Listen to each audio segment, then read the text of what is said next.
Thank you very much sir. Bapu Yadav ji, Bapu Yadav. सबसे पहले SIR हुआ क्यों? कंप्लीट कंफ्यूजिंग डेंजरस था ये। इन्होंने कहा कि एसआईआर 6 महीना पहले वोटर लिस्ट बने थे अध्यक्ष बहन, 6 महीने के बाद फिर निर्णय लिया गया एक नया वोटर लिस्ट बनो। क्यों? तो घुसपैठ है, नेपाली है, वियतनाम के लोग हैं, बांग्लादेशी है, श्रीलंका के लोग हैं। 69 लाख लोग वोट कटे, जिसमें पूर्णिया विधानसभा में 69,000 एसआईआर हुआ। 172 सीटों पर 69,000 से लेकर 19,000 तक एसआईआर किया गया। ये जो लगभग 69,000 और 69 लाख वोट कटे हैं, इसमें 99% दलित है, ईबीसी है, आदिवासी है, ओबीसी है और माइनॉरिटीज के लोग हैं।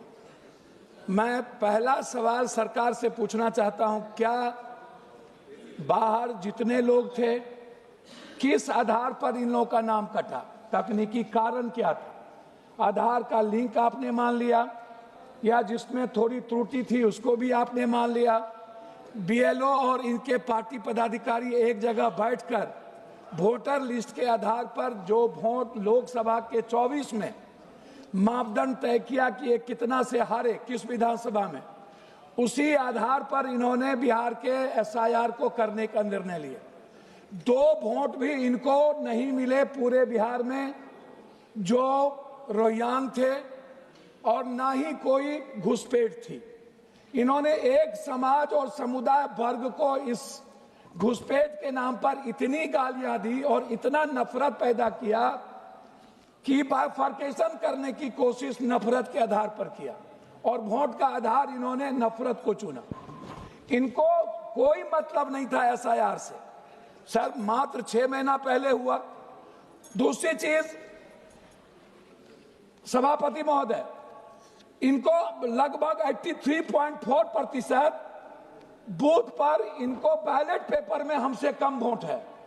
मतलब वोट है ही नहीं, 102, कहीं 60, कहीं 70 है। बैलेट पेपर पर हम चुनाव जीत जाते हैं और उसके बाद ईवीएम में ये चुनाव जीत जाते हैं। तीसरी चीज, सबसे बड़ी चीज जो है, आप इनसे एक बात पूछिए कि जो लोग बाहर थे उनका नाम इन्होंने किस आधार पर काटा?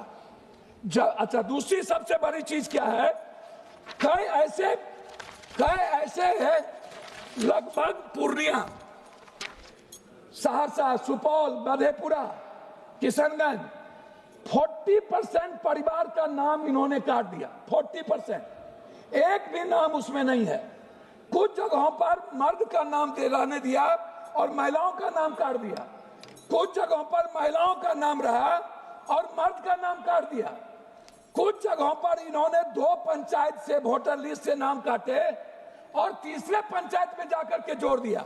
अब हमें पता नहीं है कि वोट कहां मिले, वोट कहां गया। जब हम बूथ पर गए तो हमको कह रहा है दूसरे पंचायत में आपका वोट है। अब मैं कहां जाऊं? हम बूथ पर गए तो कहता है कि लेडीज का वोट नहीं है। हम बूथ पर गए तो कहता आपका वोट डल गया। तो ये जो एसआईआर हुआ, ये इसका आधार क्या था सर? क्यों किया गया? जरूरत क्या थी? और आपने कहीं भी नहीं बताया कि ये 69 लाख लोग को किन कारणों से मैंने हटाया और ये लोग कौन हैं।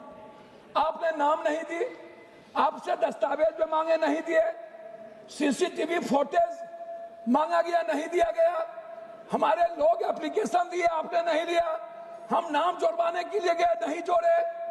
बाद में आपने 15 दिन बाद, पहले 69 लाख वोट काटने के बाद 23 से 27 लाख वोट आपने 1.2% मात्र दलित आदिवासी को आपने नाम जोड़ा।